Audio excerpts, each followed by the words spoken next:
Eh, pada kesempatan kali ini saya ucapkan selamat datang Pak Rahmat dan selamat bergabung. Ini mungkin salah satu program kami dalam kondisi COVID ini, kita mengadakan sidang tesis, sidang skripsi, dan kegiatan-kegiatan pembelajaran yang lainnya menggunakan media online atau daring seperti itu. Jadi mungkin kegiatan-kegiatan kami, pelayanan kami sampai saat ini tetap berjalan, mulai dari proses pembelajaran maupun sidang-sidang.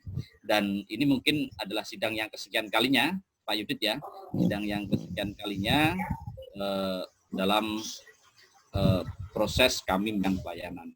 Nah, untuk kali ini Pak Rahmat, saya berharap presentasi dari Bapak, ya kan, dari hasil penelitian-penelitian yang berkaitan dengan judul tadi bisa dipresentasikan dan bisa dipertanggungjawabkan di hadapan para penguji, dan sukses untuk Pak Rahmat untuk sidangnya, dan kami tunggu ya. Jadi IBMT sangat senang ketika lulusan-lulusan dari IBMT ini adalah tokoh-tokoh yang ini mungkin Pak Rahmat adalah salah satu tokoh di Jakarta, dan mudah-mudahan nanti bisa ikut membesarkan nama baik IBMT. Mungkin itu Pak Yudit, selamat bersidang kepada Pak Rahmat dan kawan-kawan penguji, mudah-mudahan lancar sampai nanti di akhir. Mungkin saya akan mengikuti proses ini Pak Rahmat, dan mungkin bisa jadi nanti di tengah-tengah saya mohon izin untuk keluar dari sidang. Mungkin itu. Siap, terima kasih. Terima kasih. Assalamualaikum warahmatullahi wabarakatuh. Waalaikumsalam warahmatullahi wabarakatuh. Monggo Bapak Rahmat untuk memulai presentasi sidang skripsi tanggal 18 April 2020. Untuk waktu dan tempat, ini kami memiliki asisten Pak, jadi Bapak tinggal kalau slide-nya ingin di next, nanti Bapak tinggal sampaikan. Siap. Terima kasih. Monggo Pak. Waktu saya silakan. Ya, assalamualaikum warahmatullahi wabarakatuh. Waalaikumsalam. Warahmatullahi wabarakatuh. Aris, Pak Yudit, Pak Wahyu yang kami hormati, serta Ibu yang juga kami hormati bersama. Saya Rahmat dengan nomor mahasiswa 18.111.668. Dalam acara ini kebetulan kami akan mempresentasikan masalah analisis kami mengenai sebagai syarat skripsi untuk sarjana S1 mengenai analisis bantuan keuangan pemerintah untuk kegiatan operasional partai politik untuk dana kampanye dalam pemilihan umum 2019. Ini studi kasus pada Partai Gerindra. Latar belakangnya sudah tentu peraturan pemerintah tentang kenaikan dana parpol menjadi Rp1.000 per perolehan suara di pemilu. Ini Rp1.000 ini di pusat. PP nomor 1 tahun 2018 tentang perubahan kedua atas peraturan pemerintah nomor 5 tahun 2009 tentang bantuan keuangan.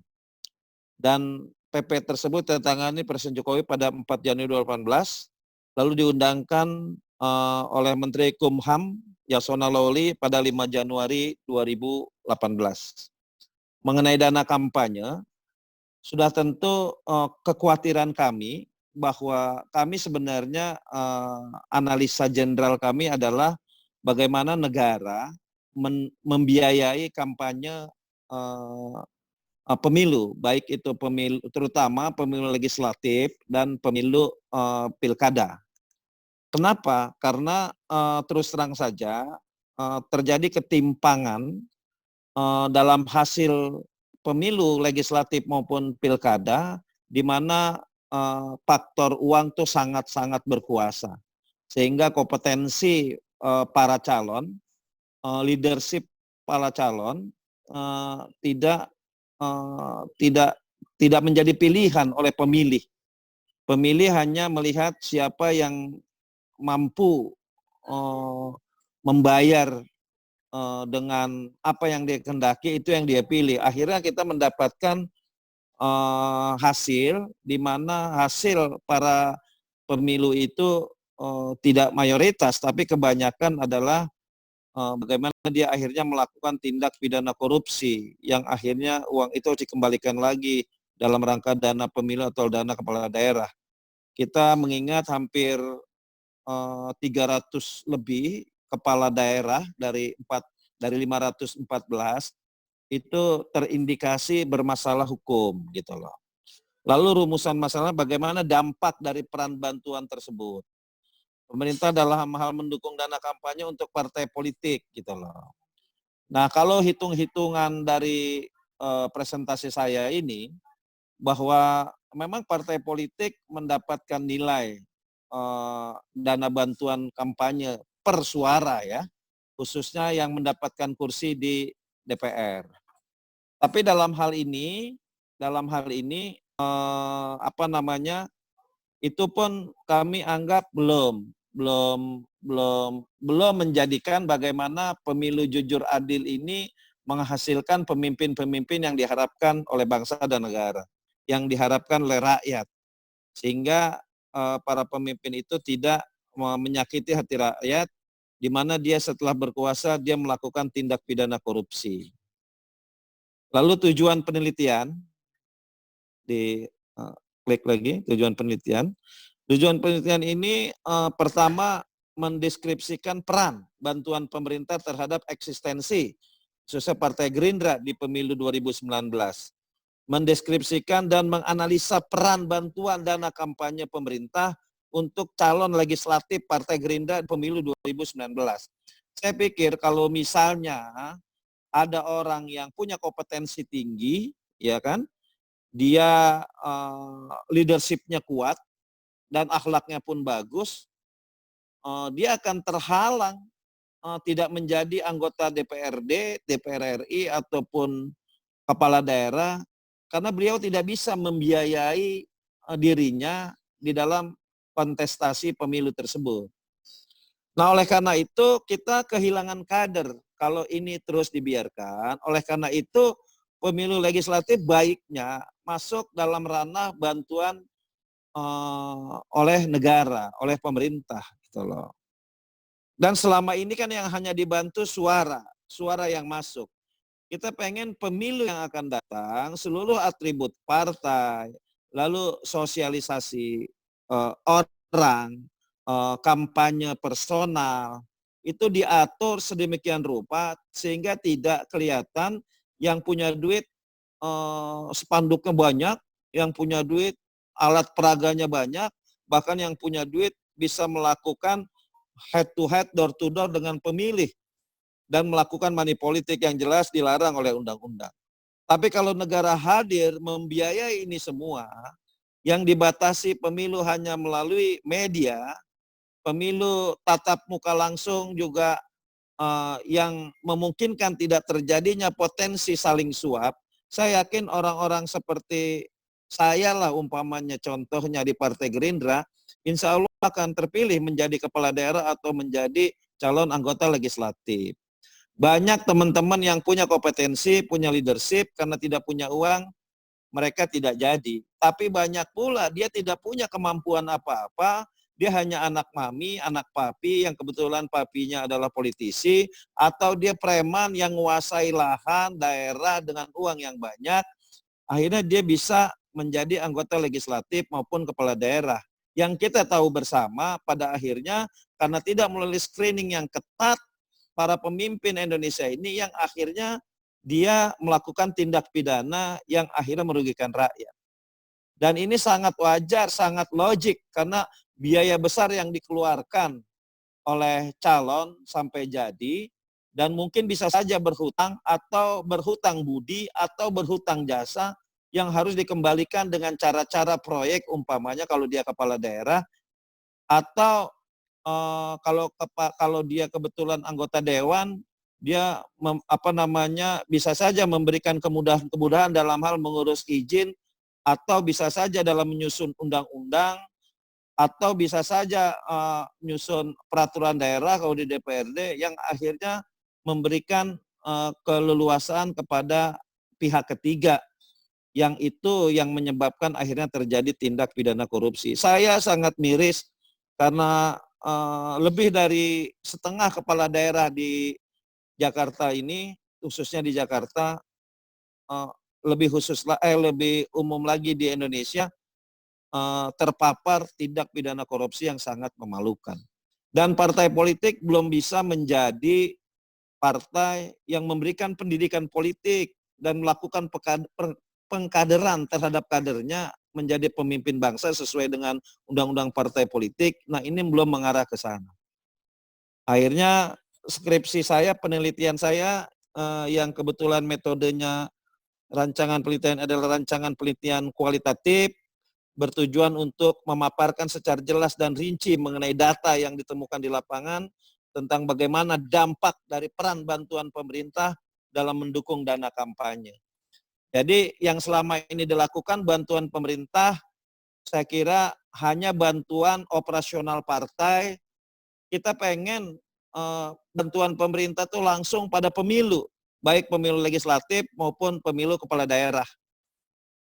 Kalau misalnya ini bisa dilakukan, insya Allah Indonesia atau Jakarta akan mendapatkan pemimpin yang amanah, pemimpin yang cerdas, pemimpin yang pintar, pemimpin yang akhlaknya bagus, pemimpin yang tidak korup, karena tidak perlu ada yang berhutang budi, tidak perlu ada yang dikembalikan.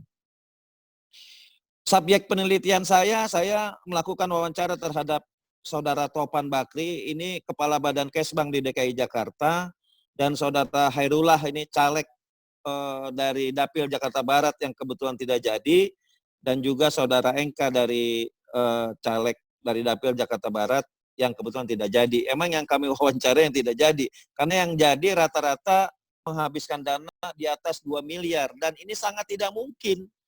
Jadi kalau kita ikut pemilu legislatif dengan dana minimal 2 miliar, apalagi ada yang sampai 5 miliar hasil wawancara saya, sedangkan gaji di DKI Jakarta lebih kurangnya 100 juta misalnya, dan ini sangat ironi gitu loh.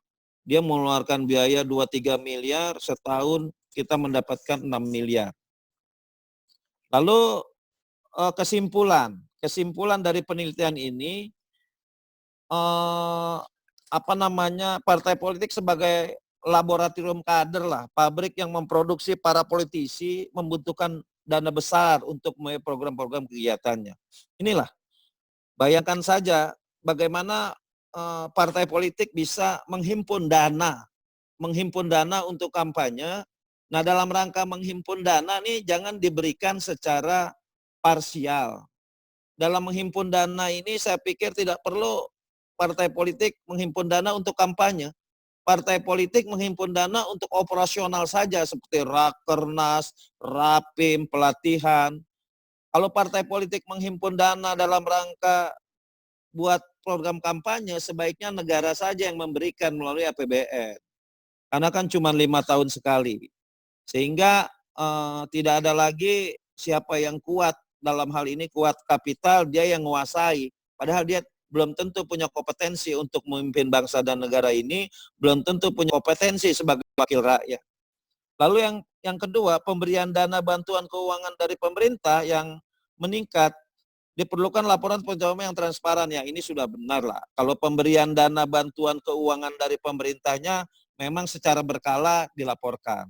Tapi terus terang aja yang kami harapkan juga bukan hanya sekedar pemberian dana bantuan operasional untuk program. Tapi yang paling penting stressing kami adalah bagaimana negara, pemerintah membiayai pemilu legislatif dan pemilu kepala daerah. Ini yang menjadi stressing kami. Lalu kesimpulannya, yang ketiga, banyak celah yang ada dalam aturan dana kampanye yang tercantum dalam Undang-Undang Nomor 8 Tahun 2012 tentang pemilihan umum anggota DPR, DPD, dan DPRD. Seakan menimbulkan berbagai implikasi negatif terhadap calon anggota legislatif menghadapi pemilu. 4. Figur menjadi faktor utama dalam pemenangan pemilu. Faktor figur mempengaruhi keterampilan seorang calon legislatif dalam pemilihan umum 2019. Betul. Kalau kita belajar di luar Jakarta, banyak mantan-mantan kepala desa itu bisa menjadi anggota legislatif di tingkat 2. Banyak sekali angkanya. Ini menyebabkan bahwa kepala desa sudah pasti punya modal sosial yang cukup, ya. punya pengaruh, tapi beliau juga punya uang, gitu lah. Nah, kalau orang seperti kepala desa nih, pemimpin yang ngambil di bawah, dia punya pengaruh, dia punya leadership karena biasa memimpin di daerahnya dalam skala terbatas. Kalau dia tidak punya uang, nggak jadi. Gitu. Ini jadi kita memutus rantai koruptor di Indonesia ini yang begitu banyak. Harus ada perubahan sistem pemilu. Undang-undang dirubah. Saran kami dalam skripsi ini adalah bagaimana pemilu itu bisa dibiayai oleh negara. Itu yang paling penting gitu loh. Yang perlu menjadi stressing catatan analisa kami, terutama di Partai Gerindra ya, yang kebetulan menjadi analisa kita dalam menyusun skripsi ini. Lalu saran, agar negara dapat memperlakukan partai politik secara adil terkait pemberian keuangan partai politik, maka negara harus memberikan bantuan keuangan terhadap partai politik yang tidak memiliki kursi, tapi telah mendapatkan kepercayaan dari masyarakat berupa suara sekalipun tidak mencukupi untuk mendapatkan kursi di DPR maupun DPRD. Begini, emang satu hal yang tidak adil kalau seandainya partai politik yang sudah berjibaku mengunjungi rakyat, lalu melakukan sesuatu, lalu karena tidak memenuhi syarat parlemen threshold umpamanya, atau tidak ada di DPRD tingkat 1 maupun tingkat 2, lalu dia tidak menerima dana bantuan dari pemerintah, dan ini kurang adil. Saya pikir dalam skripsi saya ini pemerintah harus memberikan bantuan kepada partai politik yang kebetulan tidak mendapatkan kursi gitu loh. Karena kan embargo pemerintah satu sisi menghitung suara, ada kalanya satu sisi menghitung kursi. Menghitung suara dan menghitung kursi ini diatur dalam undang-undang gitu loh. Nah, oleh karena itu sebaiknya kalau ada partai politik tidak mendapatkan kursi tapi dia kan secara tidak langsung mempunyai suara, nah sebaiknya diberikan bantuan juga agar partai ini bisa hidup gitu loh. Ini yang sehingga pada program-program selanjutnya dia masih bisa menjalankan program partainya. Ini yang menjadi catatan kami, dan pemberian bantuan tersebut berdasarkan atas proporsionalitas dan proporsionalitas. Artinya pemberian bantuan tersebut dapat dibedakan antara partai yang mendapatkan kursi DPR dan DPRD dengan partai yang mendapatkan kursi. Ya sama saja gitu loh. Tinggal diatur saja apakah yang mendapatkan kursi 1.000 per suara, lalu yang tidak mendapatkan kursi bisa 500 per suara. Jangan sampai tidak mendapatkan, karena walau bagaimanapun juga di negara demokrasi depannya adalah partai politik, dan partai politik inilah tempat melakukan pendidikan politik yang akhirnya akan menghasilkan negarawan-negarawan yang mampu membangun bangsa dan negara ini. Saya kira ini presentasi saya ya, presentasi awal mengenai skripsi saya mengenai analisis bantuan keuangan pemerintah untuk kegiatan operasional partai politik dalam pemilu 2019. Ini dengan latar belakang kami sebagai aktivis partai politik, banyak hal yang ingin disampaikan dalam skripsi ini yang tujuannya satu, bagaimana caranya agar anak bangsa yang punya talenta menjadi pemimpin, anak bangsa yang sudah bergelut sebelumnya di organisasi-organisasi kemasyarakatan, cuman hanya rezekinya belum luas, lalu akhirnya dia tertunda menjadi anggota legislatif atau kepala daerah. Contohnya saya 4 kali mengikuti pemilu. 2004 saya dari Partai Golkar, 2009 saya dari Partai Hanura, 2014 saya dari Partai Hanura, 2000 kemarin saya dari Partai Gerindra. Rata-rata saya ada di nomor urut 2. Kemarin saja pemilu yang paling brutal. Oleh karena itu skrip saya ini adalah mengambil kasus yang terjadi 2019. Saya nomor urut 6, ini nomor urut 5, ini sangat ironi. Karena terus terang saja pemilu itu bukan hanya sekedar money politik ketika terjadi sebelum pemilu, tapi terjadi transaksional setelah pemilu, setelah perhitungan suara. Dan ini saya sangat kecewa dan ini pemilu paling brutal. Oleh karena itu skripsi kami usulannya stressingnya kepada bantuan pemerintah karena intinya adalah di keuangan. Saya yakin 1000% siapapun seseorang dengan uang yang cukup bisa menjadi anggota DPRD atau menjadi kepala daerah asal dikelola dengan baik oleh timnya. Tapi siapapun dia, sepintar apapun dia, secerdas apapun dia, sepengalaman apapun dia, biar dia punya modal sosial yang tinggi, kalau tidak punya uang, kecil kemungkinan dia akan terpilih menjadi anggota DPRD.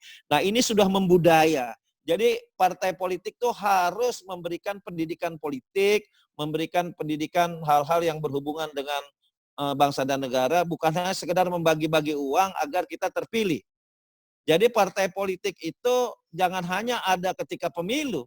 Partai politik itu harus banyak melakukan sosialisasi politik ke masyarakat sesuai dengan undang-undang. Karena kalau keberadaan partai politik hanya melahirkan kader-kader yang korup, saya kira tidak perlu ada partai sebanyak ini gitu loh.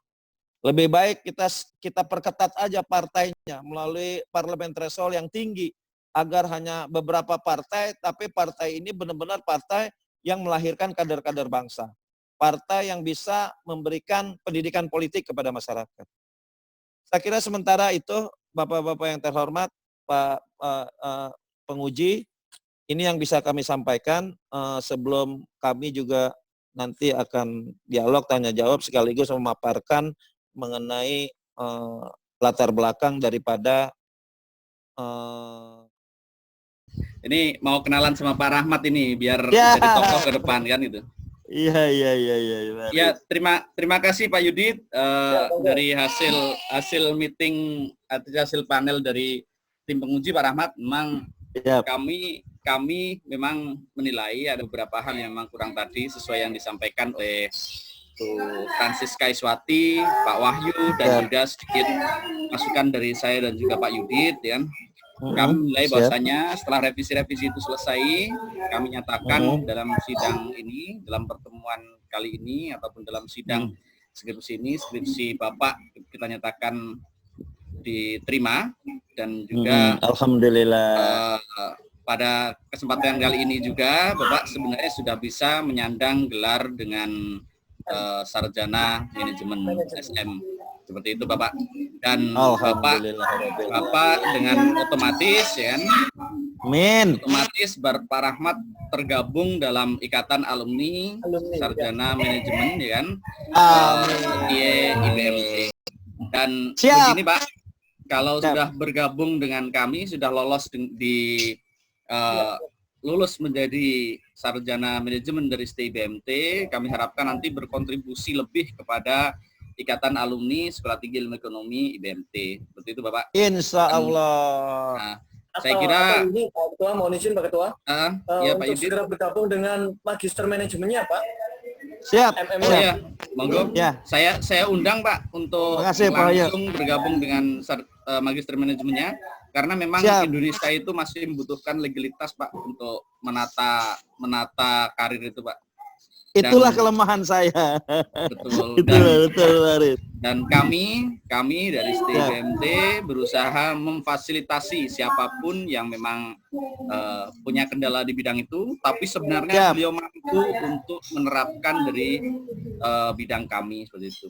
Kami tunggu kiprahnya Pak di Ikatan Alumni dan juga kami tunggu bergabung lagi di Magister Manajemen di IBMT. Mungkin itu Pak Yudit.